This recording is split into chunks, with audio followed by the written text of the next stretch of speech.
Ouça agora mais uma pregação com o pastor Adson Belo. Tema: as 7 igrejas da Ásia. Igreja de Esmirna. Perguntaporquê.com.br.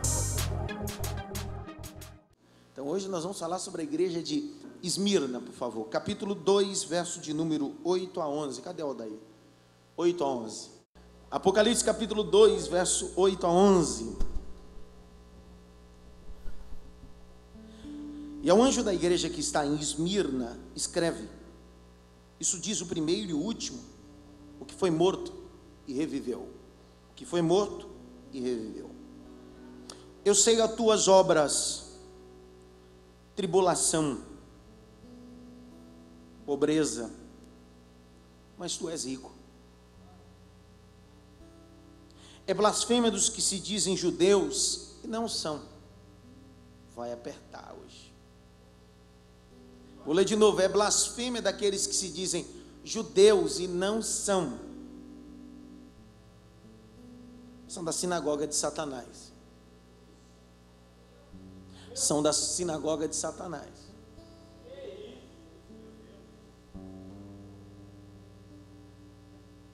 Nada temas das coisas que hão de padecer. Eis que o diabo lançará alguns de vós na prisão, para que sejais tentados. Redobre atenção enquanto eu leio. Tereis uma tribulação de 10 dias. Quantos dias? Quantos dias? 10 dias. Ser fiel até a morte, dar-te-ei a coroa da vida eterna. Ser fiel até a morte e dar-te-ei a coroa da vida eterna. Verso 11. Quem tem ouvidos, ouça o que o Espírito diz às igrejas. Ao que vencer, não receberá dano da segunda morte, o inferno. Levante sua mão direita, por favor. Só quem tem, quem não tem não precisa. Grite bem alto: Espírito Santo. Mais alto: Espírito Santo. É tão bom. Mais alto: é tão bom ouvir a tua voz. Bata pelo menos em 3 mãos assim: o Espírito Santo vai continuar falando você.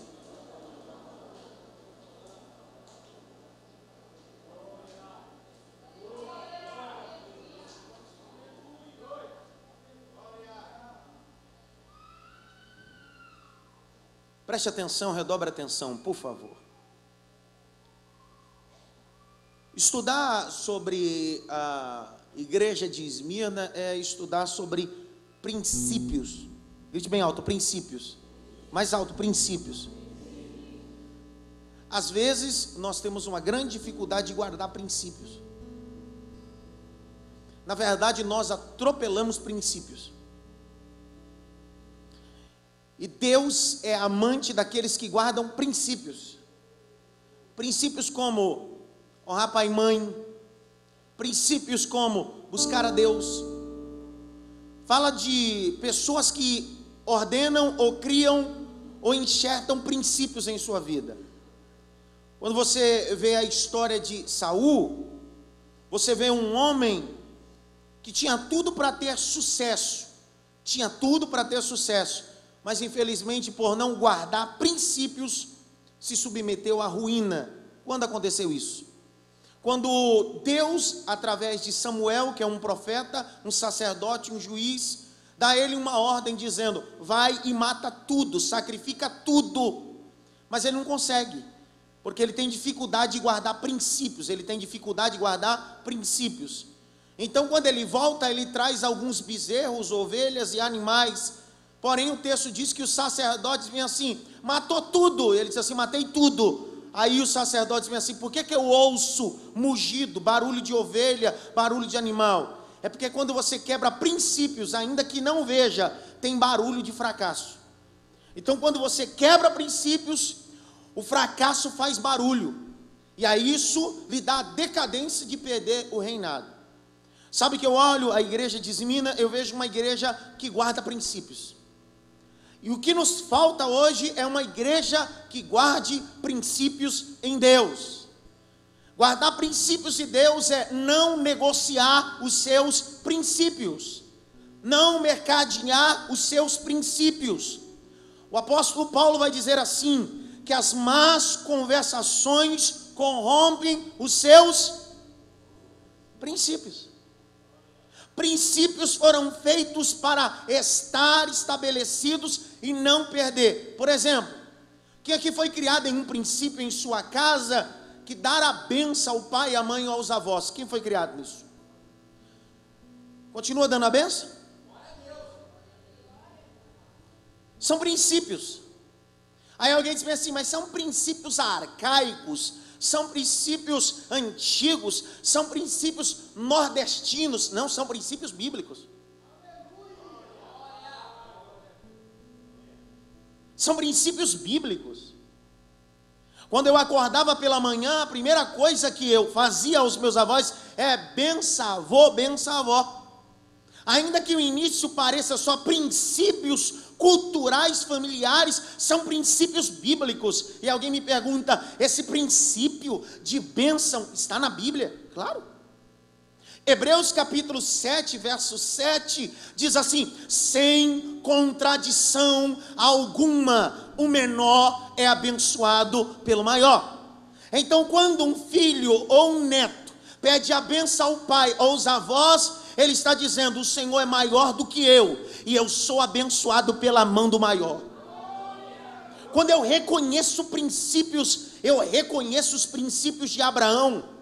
Quando no capítulo de número 14, verso 18, após a matança e o sucesso que ele teve, o texto diz que ele tem um encontro com Melquisedeque, rei de Salém, sacerdote, e o texto diz que ele pede para ser abençoado. Princípio. Quando um homem mais velho, patriarca da casa, chegava os seus últimos dias de morrer, ou seus últimos dias na terra, era um princípio ele abençoar os seus filhos e os seus netos. Minha pergunta está aqui, a guisa introdutória dessa igreja de Esmirna: se eu não guardar princípios, não adianta nada. Dá um toque pelo menos em 3, assim, guarde princípios, cabeção.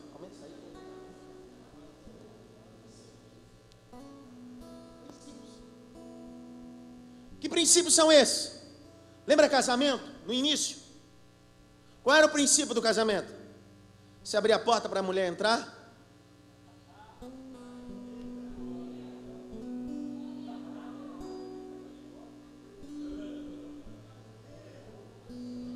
Vontade de falar uma coisa.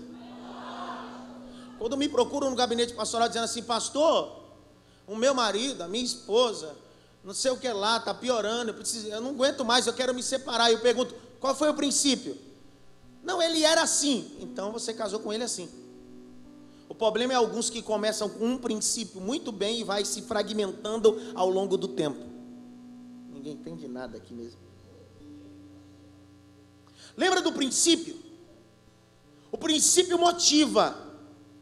E quando eu falo da igreja de Esmirna, eu falo de uma igreja que tem princípios. Que princípios são esses? Os princípios levam a não negociar a graça que ela conheceu em Deus com o dinheiro. Alguém vai dizer por quê? Na Ásia Menor, a cidade de Esmirna era conhecida como a coroa da Ásia. Duas cidades se destacavam no poder aquisitivo e de dinheiro monetário. A cidade de Esmirna, a cidade de Laodiceia, é outra igreja que eu vou falar. Havia um porto importante nessa cidade chamada Esmirna, mas havia principalmente um monte chamado Monte Pagos. Grite bem alto, Monte Pagos. Mais alto, Monte Pagos.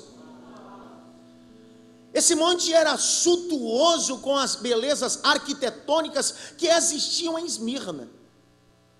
Para cunho de conhecimento, havia um terremoto que destruiu a Ásia Menor nessa época. E a cidade de Esmirna era tão abastada como a igreja, ou a cidade de Laodiceia, que conseguiram se erguer sem muita necessidade de Roma, com seus próprios subsídios. Porém, ao ponto que a igreja vai crescendo, a igreja se torna ameaça, Afonso, para a cidade de Esmirna. Minha pergunta está aqui quando eu estou estudando a tarde toda, revendo o assunto, revendo o texto até agora. Será que a igreja é uma ameaça para a sociedade?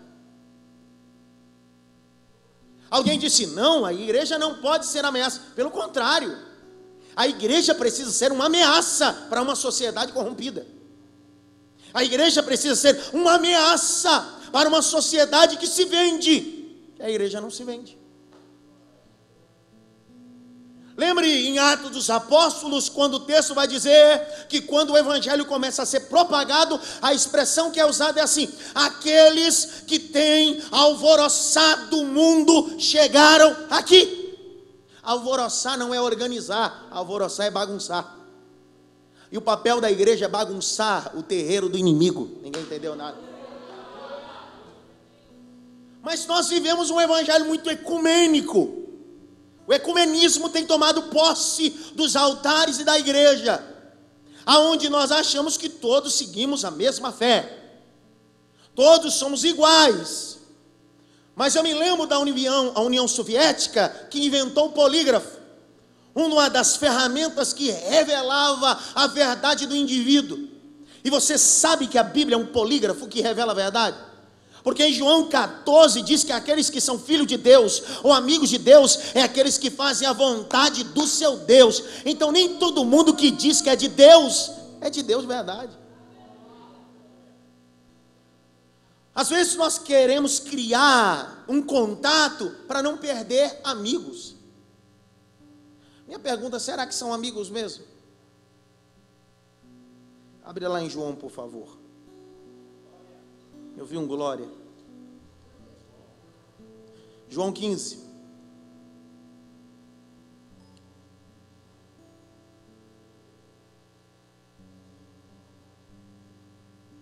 O problema é que a gente só lê o verso 15, a gente esquece de ler o verso 14.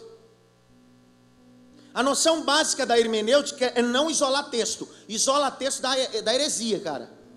Então não isole, nunca isole texto.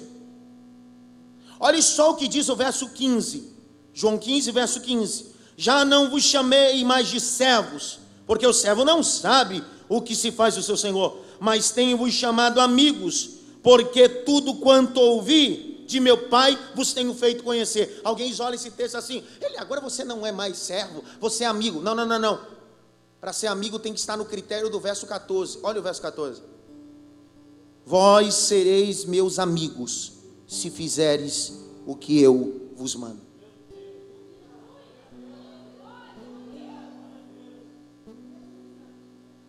Alguns transitarão dentro da igreja e serão eternamente servos, mas outros obedecerão a palavra. E aí você entende a guisa introdutória que eu entrei sobre princípio, porque eu fecho a guisa introdutória e entro sobre Irmina, porque o texto sagrado diz em Samuel: é melhor obedecer princípios do que sacrificar. Deus não quer de nós sacrifícios bobos, medíocres, sem fundamentos. Deus quer uma vida de integridade santa e íntima com Ele. Dá um toque pelo menos em 3, diga para ele assim: você é amigo de Deus mesmo?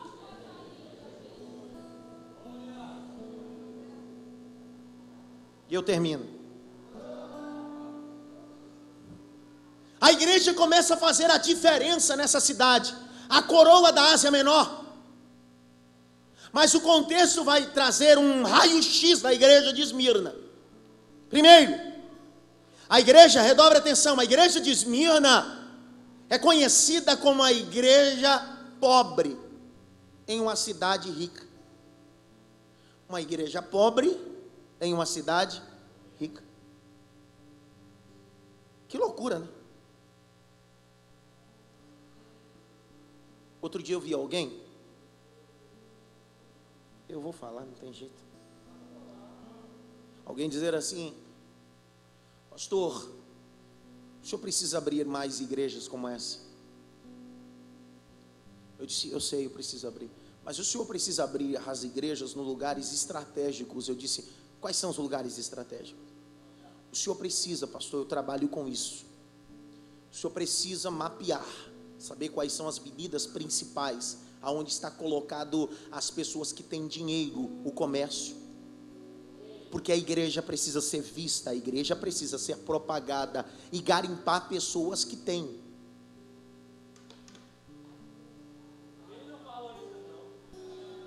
Quem fala o que quer, escuta o que não quer. Eu falei, ô babaca. Porque você precisa entender que tem gente que quando fala com você com seriedade bíblica, você trata ele como príncipe. Mas quando ele fala coisas que são contra a Bíblia, deixa de ser príncipe, vira babaca. Falou, ô babaca, deixa eu falar uma coisa para você. Essa igreja na Vila Maria começou em uma ruazinha que não passa uma alma viva, que todo mundo dizia que essa igreja nunca ia vingar. Quem conhece o nascimento dessa igreja sabe, lá na Cecília Meirelles, na esquina, que não tem passa uma alma viva naquele lugar. Eu disse para ele, vingou. Aí ele disse, não, mas tudo bem, é um em outro. Eu falei assim, eu vou te falar melhor. Um dia, João Batista saiu de Jerusalém. Ele era filho de sacerdote. Ele abriu mão do sacerdócio e foi virar profeta no deserto. Não tinha cadeira, não tinha templo, não tinha ar-condicionado. Mas o texto diz que o povo deixava a cidade para ouvir ele pregar.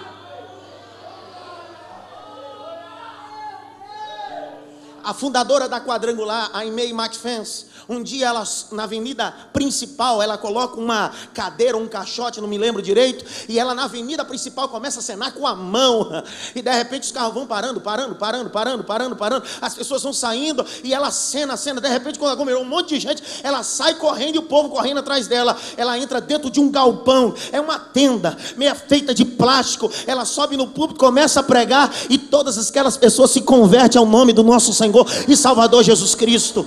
Quando William Seymour, Charles Parham, lá na rua Azusa, nos Estados Unidos, lá não tinha ar-condicionado, lá não tinha beleza, mas tinha poder, tinha unção, tinha virtude. As nossas igrejas atuais, e nada contra, mas as nossas igrejas atuais se preocupam muito mais com a estética do que com o poder da palavra. Por isso que é um...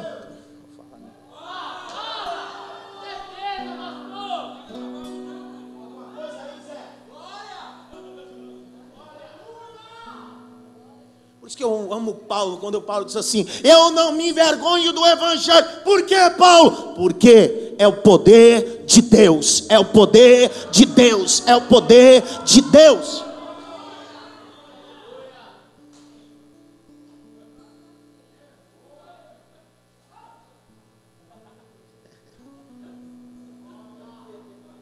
Uma igreja que tem princípios, grite bem alto, uma igreja que tem e guarda princípios. Dá um toque pelo menos em 3, assim, guarde os seus princípios.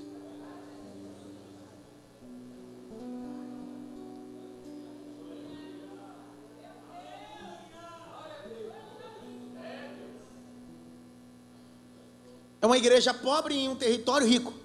Eu não estou dizendo que você não pode ter, ou a igreja não pode ter rico, não é isso que eu estou falando. Eu tenho gente aqui, empresário, gente que tem posse, gente que vai ficar milionária aqui dentro.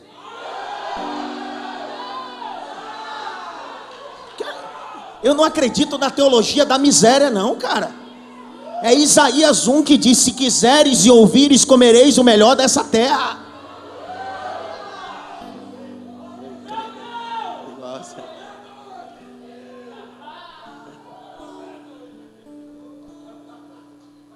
É a Bíblia que diz, te darei para não pedir emprestado, para emprestar, cara. É a Bíblia que diz em Provérbios 3, haverá riqueza na tua mão direita, e vida e prosperidade e honra na tua mão esquerda. É a Bíblia, não é eu que estou falando, está escrito. Me pegou, né? Eu fui ensinado com um pastor muitos anos atrás, um ancião da igreja, por isso que eu respeito anciões da igreja. Ele disse assim, nunca ore para Deus enviar empresários, mas Ele vai enviar. Mas ore para que Deus levante no meio da comunidade empresários. Aí eu perguntei, por quê? Porque se Deus levantar no meio da comunidade, eles serão gratos de entender que foi lá que Deus levantou eles. Pega na mão desse irmão e diz assim, Deus vai te levantar, cara.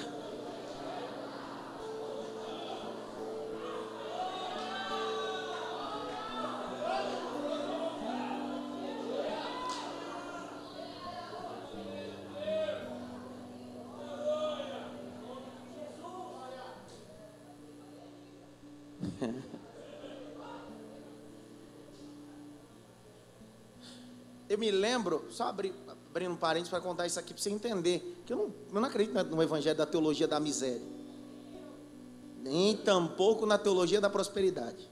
Eu acredito na teologia pura e limpa.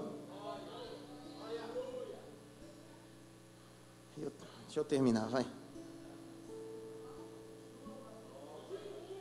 Eu me lembro quando eu me casei há 10 anos atrás, vou fazer 11 anos,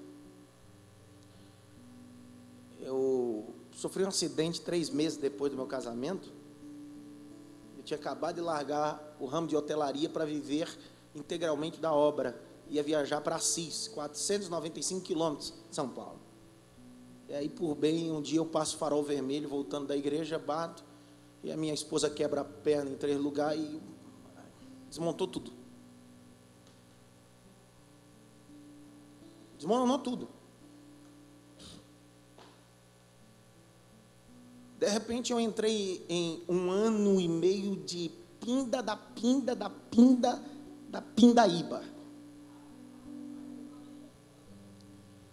Onde eu fui mantido durante 1 ano e meio, de uma forma constrangedora, trabalhando, labutando, mas mantido pelo meu sogro. Todos os dias, o que me restou foi trabalhar na feira, você sabia? Vender laranja, maçã. Foi o que me sobrou. Então, enquanto eu labutava, ele me ajudava. E aí eu trabalhava na feira, ia para a desgraça do Ceasa.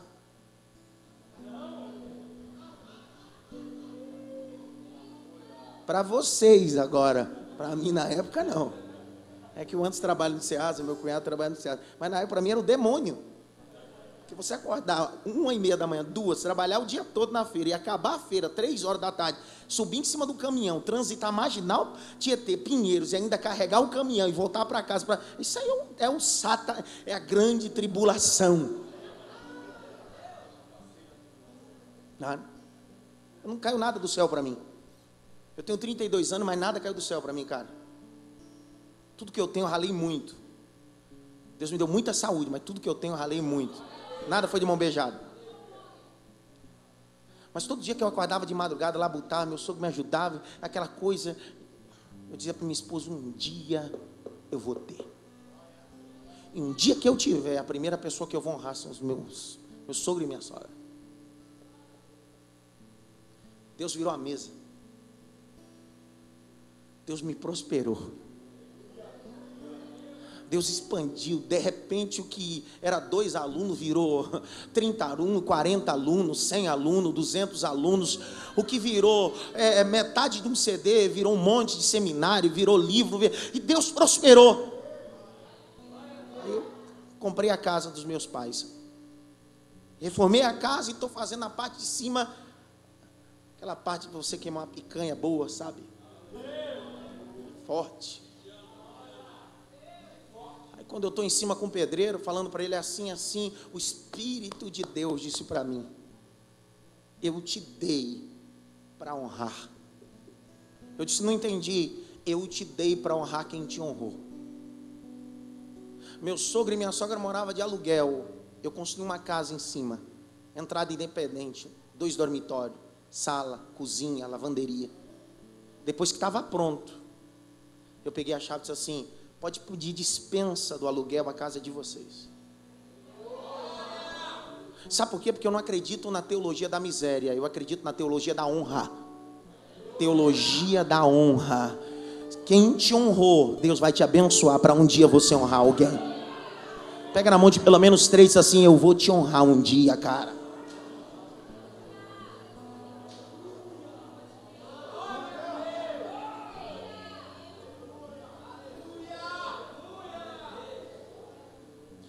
Eu entrei um dia na Hyundai, peguei um carro e saí com cheiro de novo. Adilson, eu disse, cara, o Zé, que nasceu lá no engenho, o suco que tomava era garapa, o brinquedo que tinha era um pirocópio. O animal de estimação que tinha era uma ave, um galo, e de repente Deus pega, sopra, leva às nações. Se isso não for Deus, quem é Deus? Se isso não for Deus, quem é Deus? Eu vou falar de novo, se isso não for Deus, quem é Deus, cara? Estou falando disso. Uma igreja que ela não tem pessoas ricas em Esmirna, porque os ricos se venderam, porque os ricos não querem passar por provações. Por quê?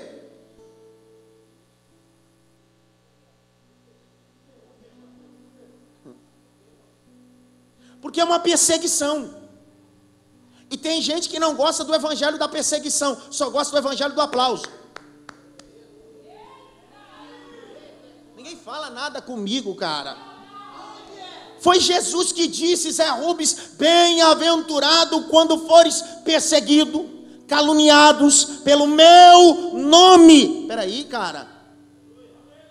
Que evangelho é esse? É uma utopia, o contrário do que eu escuto. Porque o que eu escuto por aí é que você não será atingido, que você será uma bênção, que você receberá honra. Hoje eu vi uma foto na rede social linda. Adolf Hitler, um austríaco que governou a Alemanha Ocidental, e ele está cercado de um monte de criança e menina alemã e austríaca rindo por ele. E a frase é a seguinte: nem sempre aqueles que estão cercados de muita gente têm um coração limpo.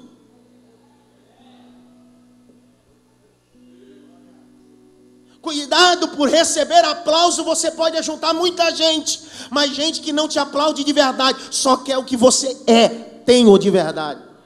Eu termino para ir embora, vai. Havia um monte chamado Pagos. Os cristãos, ótimo, começaram a ser trucidados em Esmirna. Só em um dia 1.200 cristãos foram precipitados desse monte, jogados. Alguns dias depois, mais 800 cristãos foram precipitados. A perseguição se alastra, a perseguição cresce. Há um bispo em Esmirna, o nome dele? Policarpo. Quem é Policarpo? Aos 86 anos, ele é discípulo de João. É João que ganha ele para Jesus, e ele é o atual pastor de Esmirna. E a história vai relatar que esse homem, aos 86 anos, é preso por Roma, para que ele pudesse negar ao Cristo e proclamar César Deus.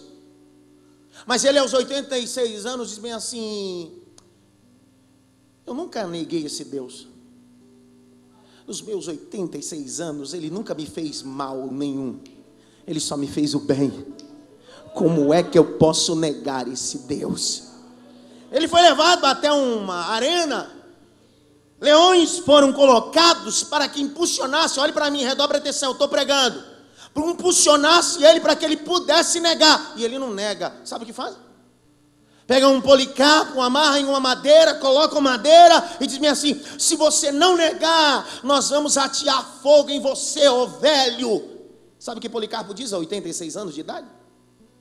Pode acender, porque essa fogueira vai durar alguns minutos ou algumas horas, mas logo, logo eu estarei na eternidade com meu Deus. Mas vocês vão viver uma fogueira eterna, a fogueira do inferno. Esse é pregador de verdade. As maiores pregações não foram feitas em púlpitos e em grandes plateias. As maiores mensagens foram feitas no Gólgota, foram feitas no Getsemane, foram feitas quando Estevão estava pregando, sendo apedrejado. Mas Deus abre o céu e diz: eu estou olhando para você, pregador. Grite bem alto: eu estou. Mais alto: eu estou no centro da vontade de Deus. Pega na mão de pelo menos 3 e para assim: Deus está te levando. Eu vi uma aleluia ali também, se eu for muito.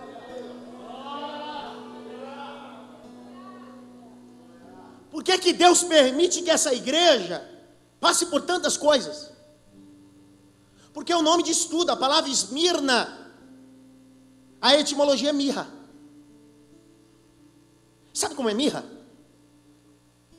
Mirra é um arbusto, uma erva comum. Mas para que você possa extrair dela um verdadeiro perfume, é só triturando. Sabe como é mirra, Rafael? É assim, ó, Pamela, quanto mais você pisa, quanto mais você pisa, mais sobe cheiro. Quanto mais é apertado, mais é trucidado, mais ela cheira. Pastor, o que o senhor quer dizer? Eu não estou querendo, eu estou falando. Pode perseguir, pode atacar pedra em você, pode querer fechar a porta para você, pode até querer puxar o tapete para você, mas quanto mais faz, mais você exala o bom cheiro, o bom perfume de Jesus Cristo.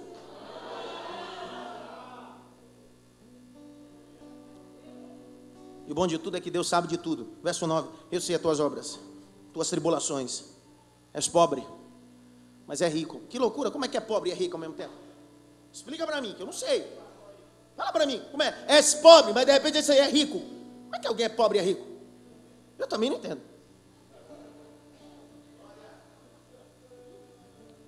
Tudo depende no contexto o que é riqueza para você. Muito, vou revelar agora.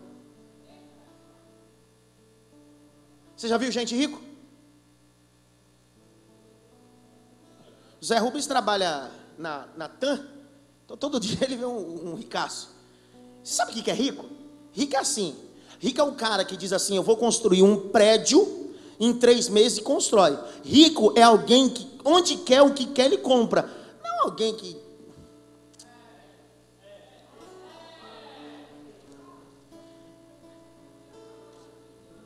Ninguém fala nada comigo aqui. Eu li outro texto outro dia aqui, não vou ler nem esse texto aí. Abra aí, Provérbios 13:7. Abra aí. Ninguém fala nada comigo nesse lugar. Eu queria entender por quê. Porque tem gente que se faz de rico, mas não é rico. Eu li esse texto outro dia, vou ler novamente. Pastor, mas o senhor já leu, mas você não aprendeu, eu vou ler de novo. 13:7. A quem se faça de rico e não tendo coisa nenhuma, a quem se faça de pobre e tendo uma grande riqueza. Se eu descolar que você se faz uma coisa que você não é, cara.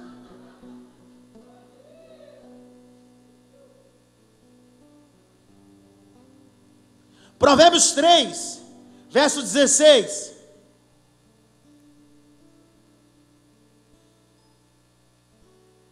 Aumento de dias há na sua mão direita, e na sua mão esquerda o quê? Não é só riqueza, porque tem gente que é rico, mas não tem honra. Ah, não pegaram. Eu conheço muita gente que tem muito dinheiro, mas não tem honra.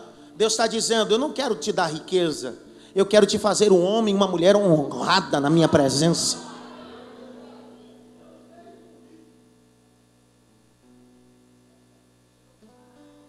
Eu sei as tuas obras, tuas tribulações, és pobres, mas também és. É uma frase de um pai das igrejas do 1º século e reproduzido por um papa. E aí deram esse título a esse papa dessa frase, mas essa frase não é do papa não, tá? Essa frase que eu vou falar é de um dos pais da igreja.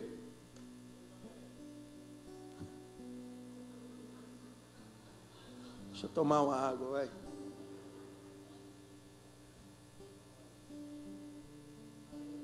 Quando eu leio isso aqui, pastor Claudemir, me confronta. Porque ele diz: tu é pobre, mas é rica. O que ele está falando, Marcelo? Ele está dizendo: vocês são pobres economicamente, mas são ricos espiritualmente. Frase de um dos pais da igreja.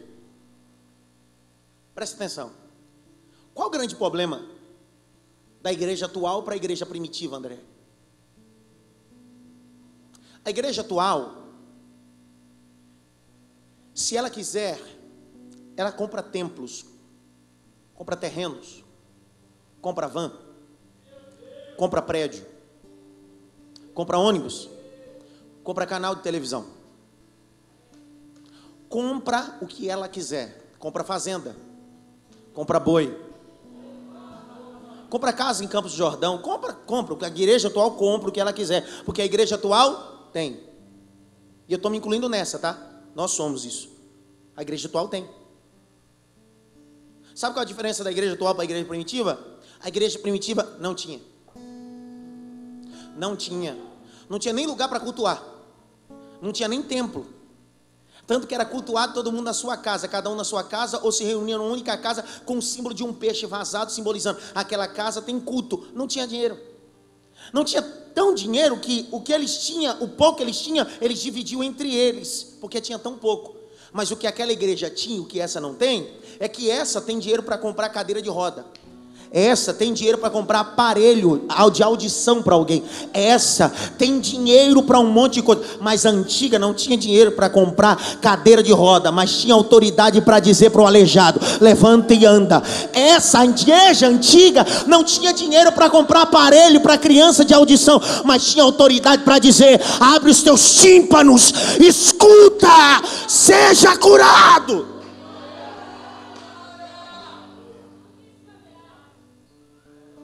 A igreja atual tem cursinho disso, cursinho daquilo. A igreja atual tem 3 coisas, 7 coisas para ter sucesso, só não tem poder na mão. E eu não estou dizendo o evangelho triunfalista que todas as vezes que você colocar a mão tem que curar, mas estou dizendo que a igreja precisa ter poder na mão. Porque é uma ordem imperativa. Eis que eu vos dou dunamis. Eis que eu vos dou dunamis. Dinamite, poder, poder, poder, poder, poder. Ô, belga, a igreja atual, quando alguém fala em línguas estranhas, tem culto de ação de graça. A igreja antiga, todo culto tinha mistério. É interessante que eu vou pregar em algumas igrejas com um caso, quando tem alguém batizado com o Espírito Santo, o pastor fica tão feliz, tão alegre.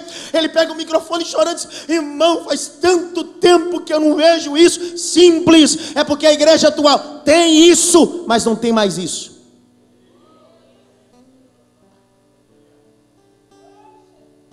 A igreja atual não ora, a igreja atual não jejua, a igreja atual não depende da graça, a igreja atual só depende de contato, só depende de dinheiro. Isso não é igreja. Pastor, o senhor quer dizer que não pode? A igreja não pode comprar, a igreja não pode? Eu não estou dizendo isso, eu estou dizendo que você pode comprar, mas o que eu não posso perder é a essência, princípio. Eu continuo tendo autoridade, eu preciso ter autoridade, eu preciso ter autoridade. Coloque a mão pelo menos em 3 ombros, diga para ele assim: receba a autoridade de Deus, cara.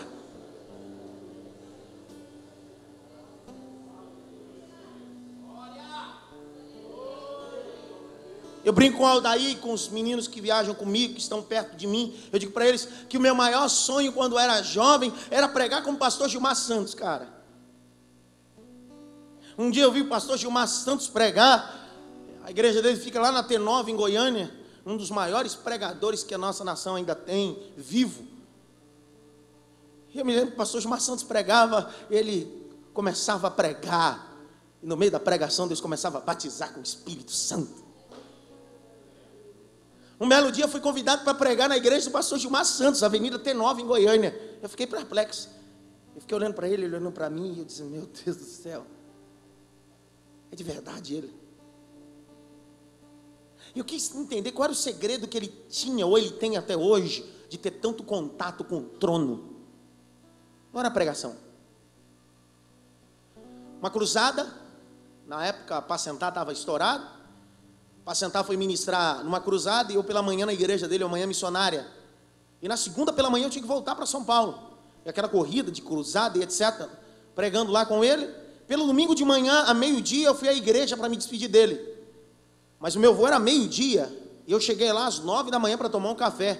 E quando eu chego às 9 da manhã lá para tomar o café, ele estava dentro da igreja trancado, e a secretária dele disse assim: pastor, ele foi tirar um devocional e já sai.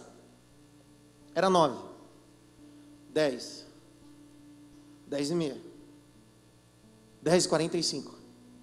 E a única coisa que eu escutei em quase 2 horas era só gemido. Ai, ui Deus, Pai. Ele passou 2 horas gemendo. Quando eu desisti que ia perder o voo, ele sai na porta, o cabelo dele bonitão, aquele cabelo de índio, todo bagunçado, olho vermelho. Ele disse: meu filho, você já vai? Eu disse: já vou, pastor Gilmar. E ele colocou a mão na minha cabeça, e eu tinha 22 anos, acho. Ele disse para mim assim: vá debaixo da bênção, porque você terá um ministério maior do que o meu ainda um dia. Eu disse: eu creio, pastor. E ele disse assim: mas quando você entender que quanto maior o seu ministério, mais no chão você precisa estar.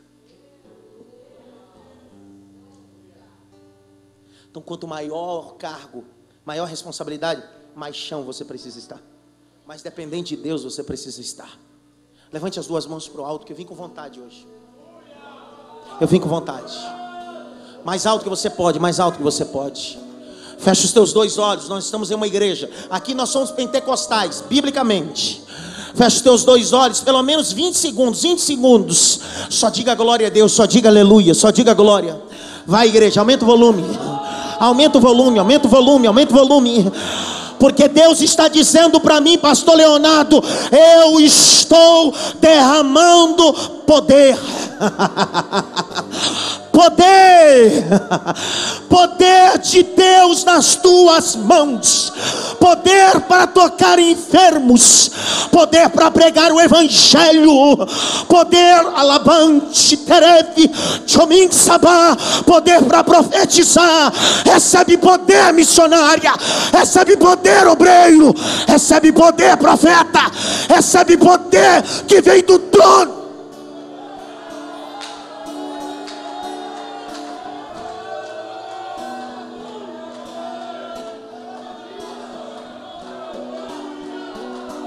Abarachanto reminagas. Há quanto tempo você não fala em línguas? Há quanto tempo você não fala em línguas? Há quanto tempo está ficando raro? Isso é poder de Deus. Seja renovado no culto de doutrina, seja renovado no culto da palavra. Não é no culto do movimento, é no culto da palavra.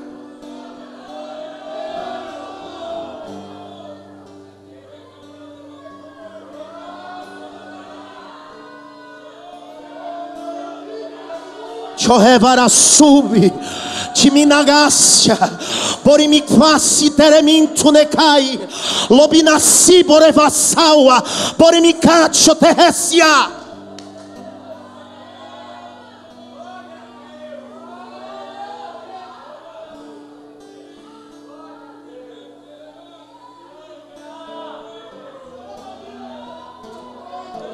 Ah, Deus está no lugar. Deus está no lugar. A igreja atual tem dinheiro para comprar o que quer, mas a igreja primitiva não tinha ouro, não tinha prata. Atos capítulo 3, um coxo está em frente à porta formosa, na escadaria. O que ele queria não era muito, era só esmola. Mas dois apóstolos, os dois apóstolos da igreja primitiva não tinha helicóptero, não tinha segurança, não tinha carro blindado, não tinha nem dinheiro, mas olhou para o coxo e disse bem assim: levanta, anda, levanta, anda. Chorabacan, choramas.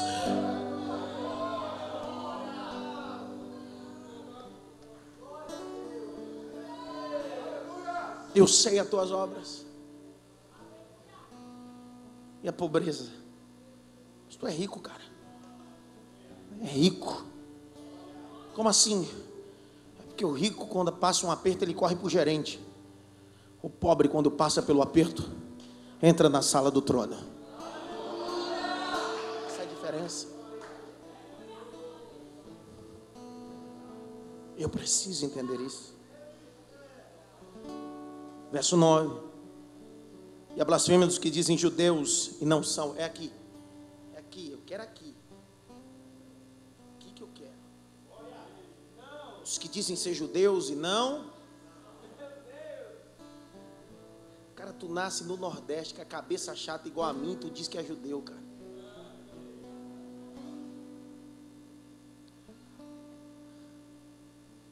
Se tu fosse judeu, teria minha honra.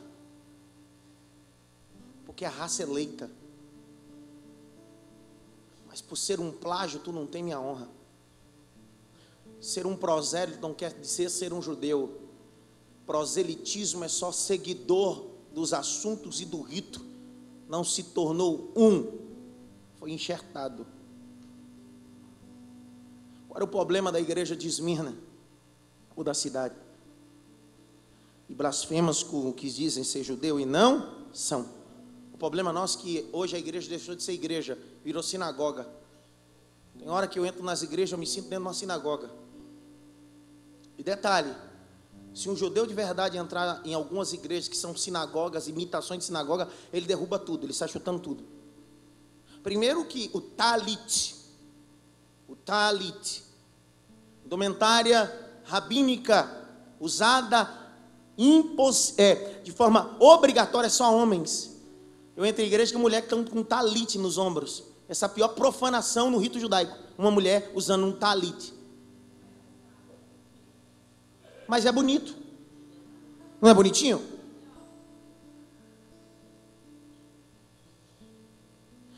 Eu vou em alguns lugares que o camarada está tocando berrante dentro da igreja.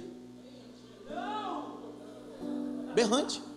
Cara, eu sou boi, cara, ficar tocando berrante. Pastor, o senhor está de brincadeira aqui, não se chama berrante. É chofar, né? Chofar. Quer aprender chofar na Bíblia comigo? Querem ou não?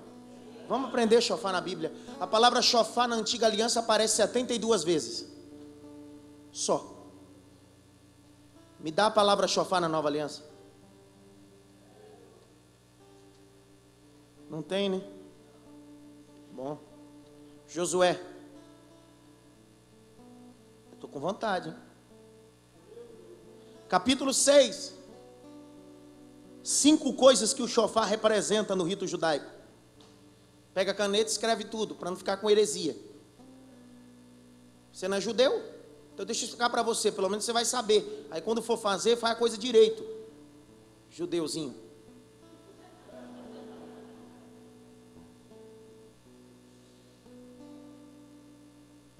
Capítulo 6, verso 4.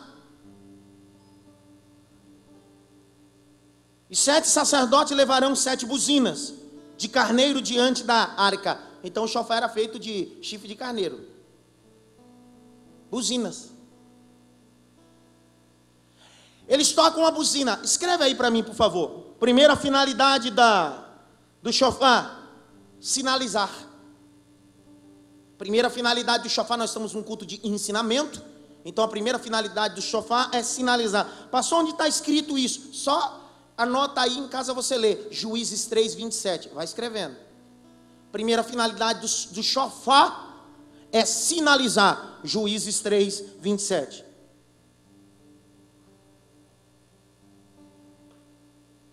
Segunda finalidade do chofar: amedrontar os inimigos. Juízes 7, 22.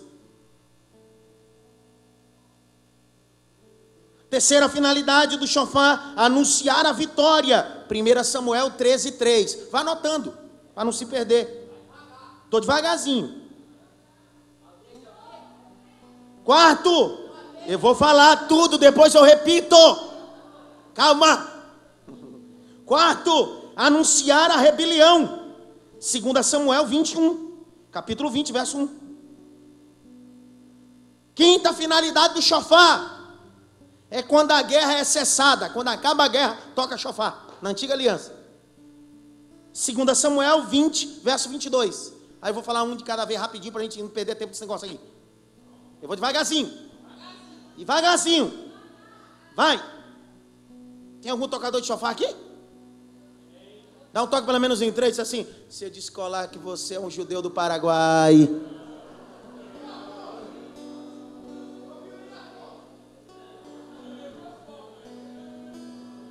Primeira finalidade do chofar é sinalizar. Juízes 3, 27. Segunda finalidade do chofar é amedrontar os inimigos. Quando a guerra era vencida, às vezes com o toque de um chofar. Pã. Pã. Juízes 7, 22. Abre essa porta para mim aí, por favor. Tem 2 pessoas lá querendo ouvir a mensagem do Calvário. Abre essa porta aí. Eu estou aqui e estou vendo. O diácono viu. 3, anunciar a vitória. Quando tocava o chofar, era sinal que a vitória tinha chegado. 1 Samuel 13:3. Anunciar a rebelião, porque onde tem rebelião tem toque de chofar. 2 Samuel 20, verso 1. Quinta finalidade do chofar é quando a batalha é cessada. 2 Samuel 20, verso 22. Eu estou te dando Bíblia, tá? Não estou lendo o Talmud que eu tenho lá na minha biblioteca, nem um livro judaico, não. Estou te dando a Bíblia. 72 vezes aparece a palavra chofar na Bíblia. Aí tem gente dizendo que quando toca o chofar, o Espírito Santo desce. Que heresia, Jesus Cristo. Quer dizer que quando toca o chofar, o Espírito Santo desce? Que heresia. Eu vou falar de novo, devagar, irmão Berto. Porque eu fui em outro dia e alguém disse assim: é que quando a gente canta e toca o chofar, o Espírito Santo desce. Não. Pastor, ele desceu há 2000 anos atrás. Desceu. Atos capítulo 2, estavam todos reunidos e unidos no mesmo lugar, e vi descer do céu. Ele desceu, aquele dia, ele desceu e nunca mais subiu, porque tinha que cumprir o que Jesus disse em João capítulo 14: eu vou, mas não vos deixarei órfão, enviarei outro, o Consolador. Então ele não precisa mais descer, ele já desceu, cara. Desce, que já desceu. Para de louvorzinho mentiroso. Desce, Espírito Santo, já desceu.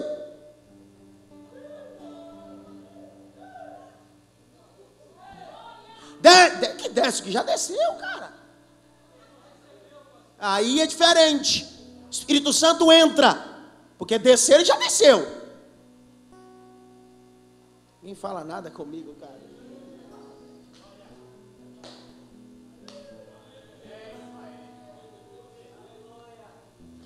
O talit é usado pelo judeu nas suas orações e preces, principalmente na oração do Chamá, que está em Deuteronômio em número. Chamá Israel, Adonai Elohim. A oração que o judeu ora, dizendo que Deus é o único Deus acima de todas as coisas. Aí alguns rabínicos, de uma forma criteriosa, ortodoxa, faz a ligação quando Jesus diz assim: quando quiseres orar, entra no teu quarto, fecha a tua porta, o teu pai em secreto te ouvirá. Aí alguns crentes que querem adaptar as coisas judaicas dentro da igreja de Cristo dizem assim: Jesus estava falando do talit, porque quando você vai fazer sua prece, você coloca o talit na cabeça e fecha. Jesus estava falando, quando você for orar, ore com talit.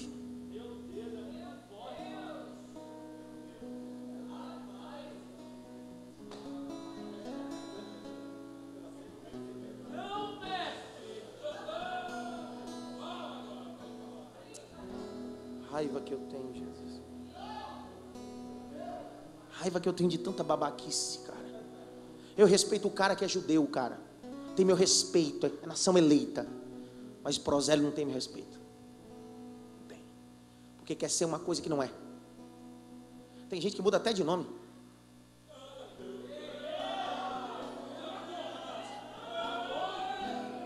E detalhe, hein? Eu falo de causa ganha. Está aqui. O Fausto não está aqui. O que mudou de nome, a gente prega na igreja dele há muito tempo, desde a época que ele nasceu na Bahia e chamava outro nome. Daqui a pouquinho ele aparece aí com o nome judeu. Irmão, não toque pelo menos em 3, diz assim: você é um brincalhão mesmo, né, cara? Olha o que diz em Apocalipse 2. Irmão, qualquer dúvida você levanta a mão, me pergunte. Mas vem com força. Capítulo 2. Os que dizem ser judeu, mas não. Cara, tu não é. Tu é cristão. Crente. Crente. Tu é crente, cara. Tu é crente. Crente. Tu é crente.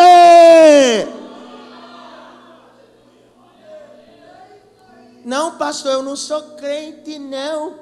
Você é crente. Eu vou lhe provar que você é crente. Gálatas, eu vou mostrar para você que você é crente. Porque eu sou filho de Abraão. Se eu sou filho de Abraão, sou crente, igual meu pai Abraão. Sou filho espiritualmente de Abraão, segundo as promessas que estavam sobre Abraão. E se eu sou segundo a promessa que está sobre Abraão, eu sou crente. Capítulo 2 de Gálatas. Quero ver falar alguma coisa agora. 2:8. Ora, tendo a Escritura previsto que Deus havia de justificar pela fé os gentios, anunciou primeiro o evangelho a Abraão, dizendo: todas as nações serão benditas em ti. Eu vim dele, espiritualmente. Verso 9, se você não der glória, eu vou embora a pé de raiva agora, viu? De sorte que os que são da fé são benditos como crente, Abraão. Não é gospel. Crente. Gospel. Você pensou que era, né? Ninguém fala nada comigo agora. Oi? Que texto está errado? 3:9, Gálatas 3:9. Eu falei 2:9? Falei? Põe de novo, só de raiva, vou ler de novo. Gálatas 3:8 e 9. Põe aí para me ler de novo. Vamos, Camila, no voo da águia, minha filha. 8 primeiro. A gente dá um glória, todo mundo junto. Ora, tendo a Escritura previsto que Deus havia de justificar pela fé os gentios, anunciou primeiro o evangelho a Abraão, dizendo: todas as nações são benditas em ti. Verso 9, está escrito: de sorte dos que são da fé são benditos como?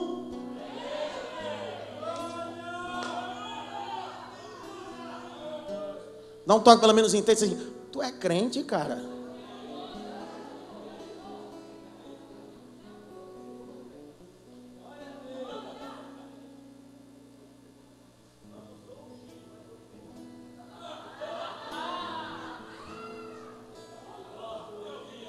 Aí o cara quer usar. O cara nem é judeu. O cara é judeu, eu tenho respeito. Mas o cara não é judeu, quer usar talit. Não é kepá, tá? É kipá. Kipá. Kipá na cabeça. Cabeça do tamanho da minha, fica com kipá na cabeça. Cara, tu tem que usar chapéu, cara. Tá grande demais. Boné. Para de inventar, cara.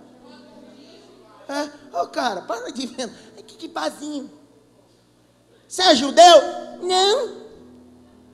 Você sabe por que usa kipá? É porque representa, aí ele reproduz o que o judeu ensina. Representa a bondade de Deus, que eu estou submisso a Deus. Mas você sabe onde foi inventado isso? Não. Babaca. Quando os judeus foram levados exilados para a Babilônia, os babilônicos proibiram eles de usar o talit. E proibindo de usar o talit, eles tiveram que cortar pedaço do talit e colocar sobre a cabeça. Nos 70 anos de exílio babilônio, eles foram proibidos de usar o talit e usaram um pedaço de talit sobre a cabeça, representando que a bondade de Deus, e eles eram submissos a Deus. E dali, dos 70 anos do cativeiro em diante, foi instituído o kipá. Foi após o exílio babilônio que nasce um monte de heresias dentro do judaizante. Existe dentro da religião judaizante a cabala. E uma das seguidoras do cabalismo se chama a Madonna. O que é o cabalismo? É uma religião que saiu dentro do judaizante, que acredita que tudo está ligado por números. Por isso que tem um monte de igreja, um monte de pastor, que tudo para ele é número. Número tal, 4 tal, verso tal, não sei o que lá. Não, meu irmão, pouco me importa o número, que vale é o nome de Jesus, o nome de Jesus, o nome de Jesus, o nome de Jesus. Pode inventar. Hein, judeu? Hein, judeu? No final tem um material com 2 volumes lá, desmascarando, tirando as seitas de dentro da igreja em áudio, só sobre judeu. Judeu Paraguai, né? Não o judeu original tem meu respeito. Original tem meu respeito. Paraguai não.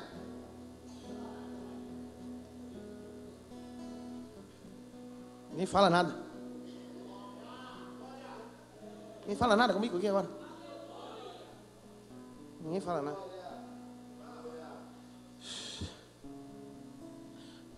Não vou falar isso aqui não, cara. Vai dar um tumulto isso aqui se eu falar. Tem carro que eu entro, carro de crente, que no painel do carro tem um mezuzá.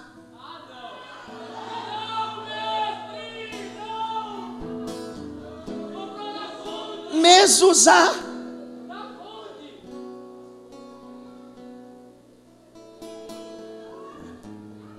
Eu vou falar o que é mezuzá.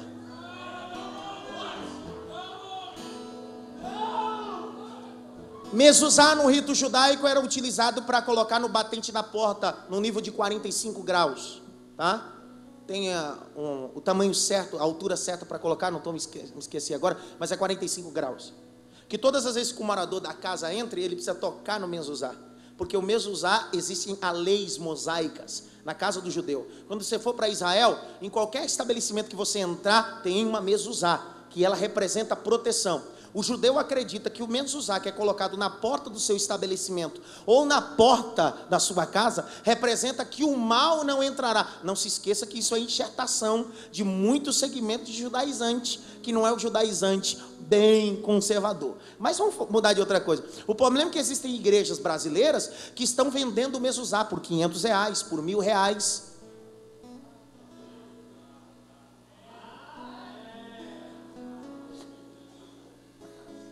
Abre aí para mim provar para você o texto que eles usam para vender o mezuzá, não, para usar o mezuzá. Deuteronômio, capítulo 6. Ninguém fala nada comigo aqui agora. Fala comigo, pelo amor de Deus.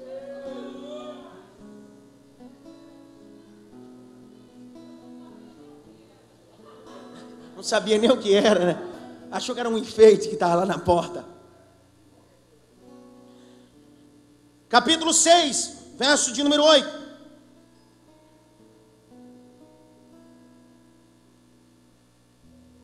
Meu Deus. E também atarás por sinal na tua mão, e serão por testeiras entre os teus olhos, e escreverás nos umbrais da tua casa e nas tuas portas. Verso de número 9 é o mezuzá. Verso de número 8 é o filactério. Grita bem alto: mezuzá, filactério. Mais alto: mezuzá, filactério. Mezuzá vocês já sabem agora o que é. O que é o filactério?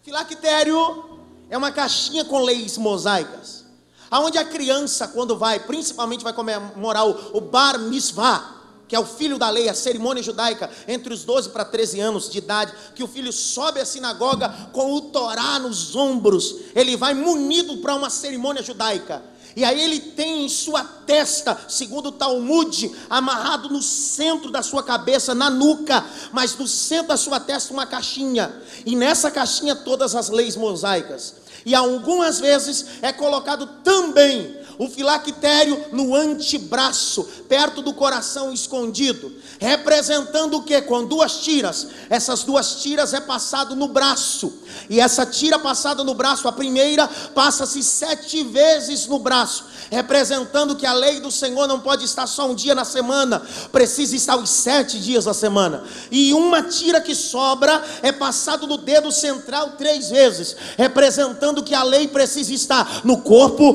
alma e espírito. A história é bonita, para judeu serve, mas para nós cristãos, eu não preciso lá filactério nem mezuzá. Jesus escondeu a sua palavra no meu coração, para que eu não pecasse contra ele.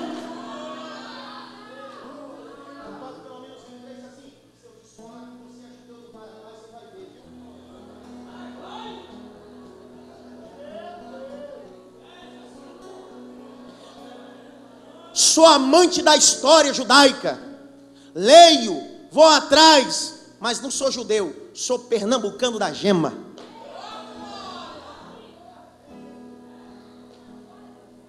E cristão, né, claro.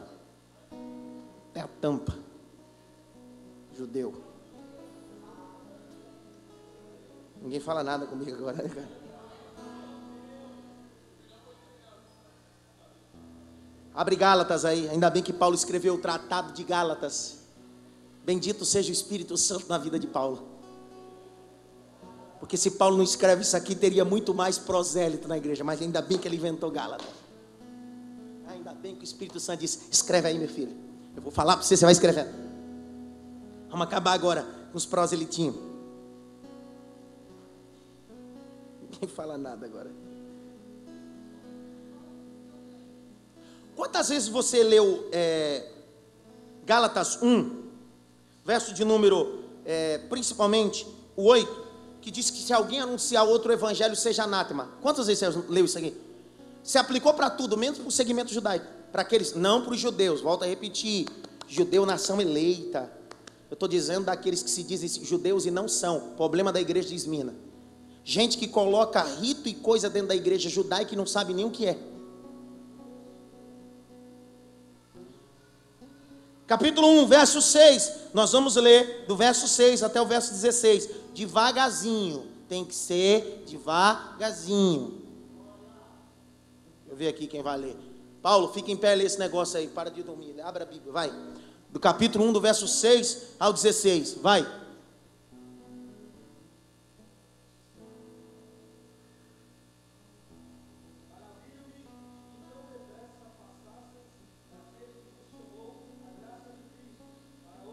Opa, para outro. Espera aí, irmão, para com o negócio de outro evangelho dentro da igreja. Pastor, isso não tem nada a ver com o judaizante. Calma, vamos lendo. Vai.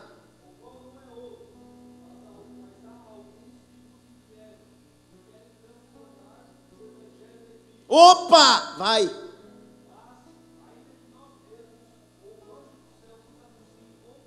Cara, você pode trazer o rabino judeu para ensinar numa igreja cristã que ela precisa ser judia, que não vai convencer. Vai. Vai.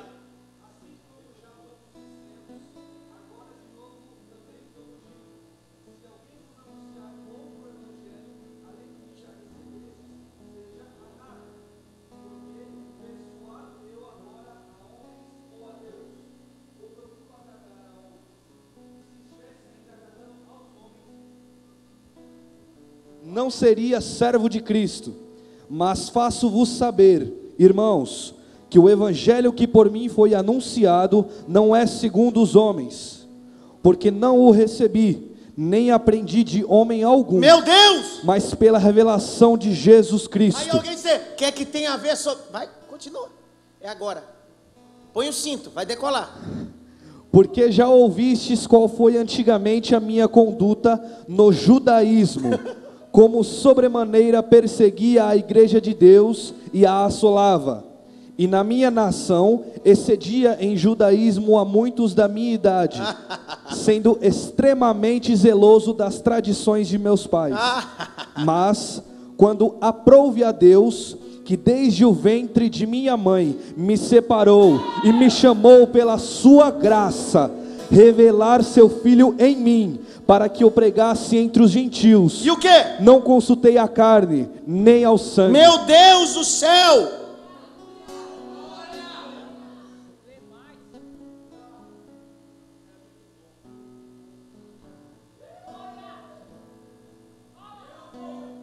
Vem encerrar, o mestre chama, vem encerrar.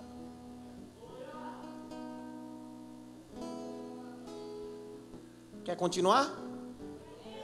É 10 horas já, cara. Vamos embora para casa que já deu. Porque eu tinha mais coisas sobre judaizante para ensinar, tinha. Mas vamos para casa. Deixa eu só ler o capítulo 2 aqui, rapidinho. Passa o microfone aí, o Felipe. Vai, Felipe, com força. Vai, Felipe! Gálatas 2:1, Felipe. Porque tem gente querendo enxertar em nós rito judaico. Mas a gente não é judeu, a gente é cristão. Depois, passados 14 anos, subi outra vez a Jerusalém com Barnabé, levando também comigo Tito. E subi por uma revelação, e lhes expus o evangelho, que prego entre os gentios, e particularmente aos que estavam em estima, para que de maneira alguma não corresse ou não tivesse corrido em vão. Para, dá um som para mim melhor nesse microfone para mim, Afonso. Porque esse verso 3 precisa ser claro. Quem está ouvindo e lendo e quem está assistindo. Precisa ser claro esse negócio aí. Vai! Mas nem ainda Tito, que estava comigo, sendo grego, foi constrangido a circuncidar-se. Mas meu Deus, isso é rito judaico, cara. Foi constrangido? Porque tem gente que nos constrange a fazer coisas que não estão na Bíblia. Ninguém fala nada, vai. Meu Deus. Vai. Vê o 4 agora. O 4 é o pior de todos. Meu Deus do céu. Vai. E isto por causa dos falsos irmãos. Falsos irmãos. falsos irmãos.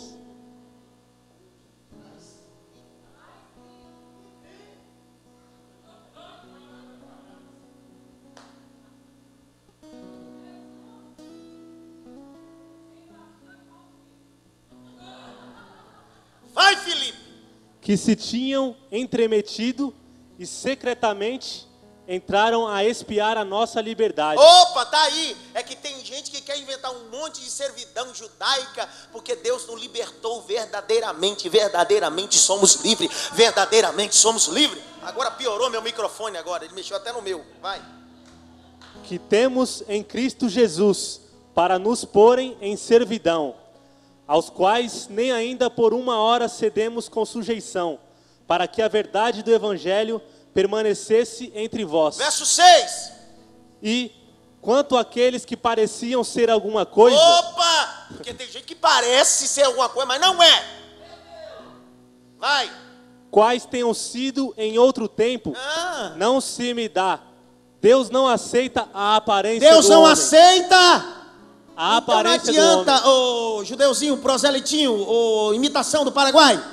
Não adianta tu colocar kippah na cabeça que tu não é judeu. Não adianta colocar talit que tu não é judeu.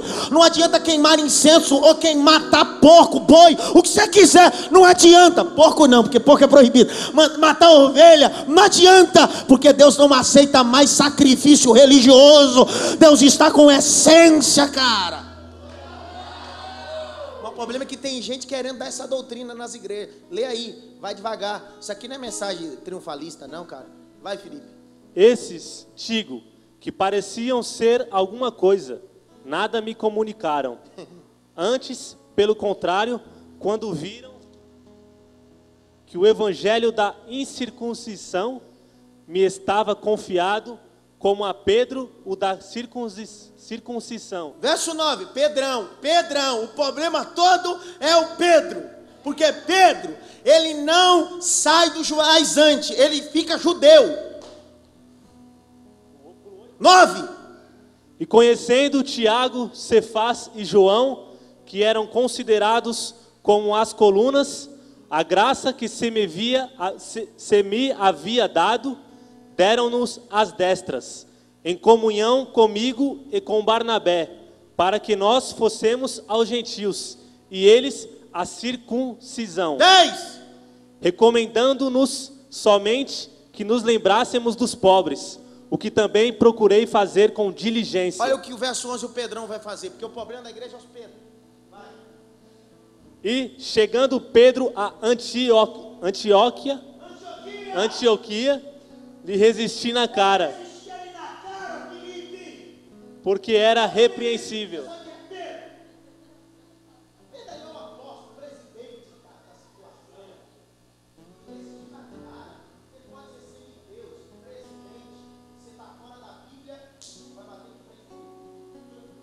Vai.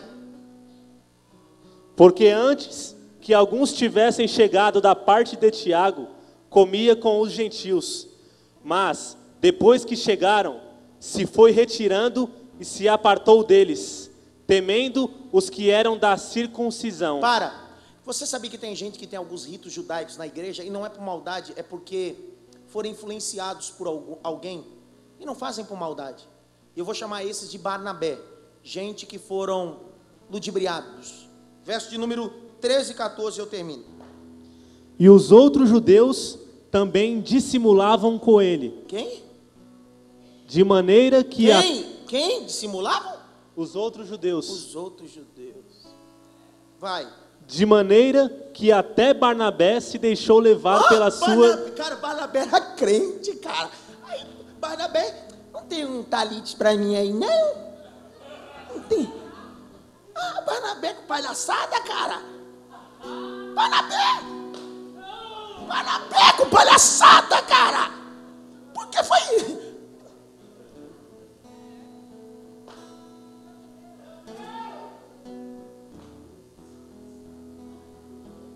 Verso 14.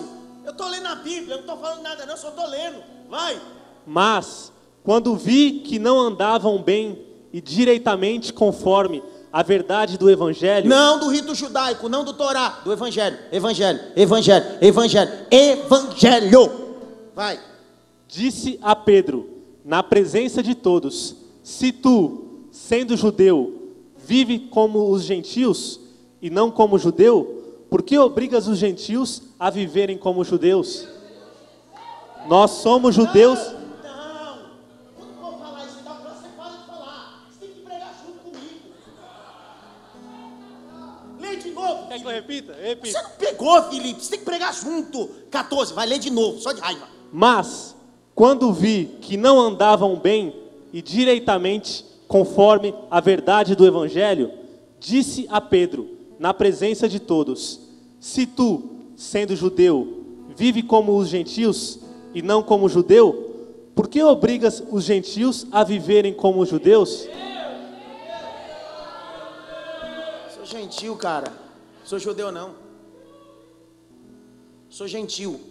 Sou judeu.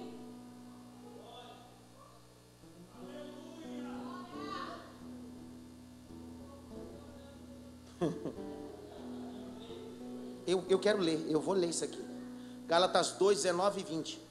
Porque eu pela lei estou morto para a lei, para viver para Deus. Mas já estou.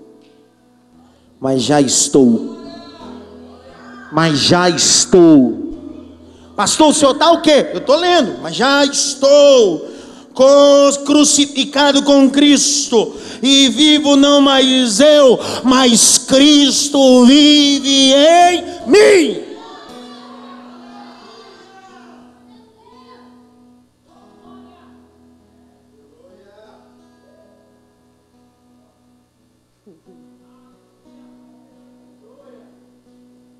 Chega, vai. Tem alguém que quer tocar chofar agora na hora do usar kippá, talit? Vou te ensinar um princípio. Quando você pegar alguém com esses segmentos, não seja radical, nem aperte. Às vezes ele pode ser um Barnabé, que foi influenciado por alguém. Mas se você descobrir que ele é um dissimulado, faz igual o Paulo fez com Pedro, resiste na cara. Tá errado, amigão. Para de texto sem contexto e ensinar heresia no púlpito. Fica em pé.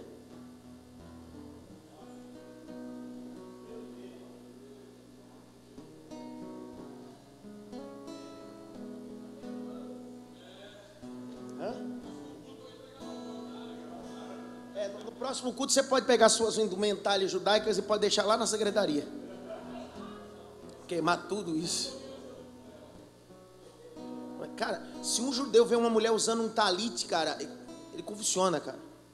É a maior profanação no rito judaico, é uma mulher usar um talit.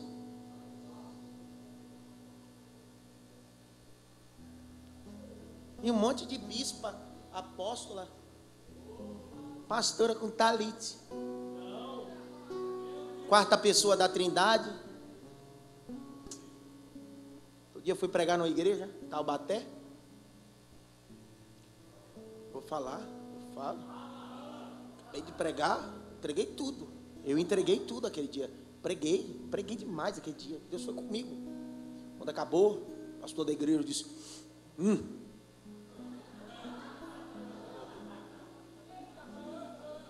Pegou o talit que fazia a decoração do púlpito. Esse aqui eu peguei em Israel, comprei lá em Jerusalém. Foi ungido lá em Jerusalém. O talit já é importante no rito judaico, a gente tem que ser mais ungido ele ainda. Deus disse para mim: todas as vezes que você for orar agora, você põe esse talit na sua cabeça, Deus vai lhe ouvir. Aí eu fiquei pensando dentro de mim, cara, todos esses anos eu estou orando, Deus não está me ouvindo. Ele vai começar a me ouvir só agora, cara. Só por causa desse pano.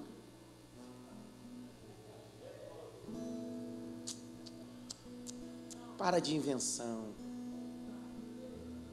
Para de inventar. Não inventa. Judeuzinho.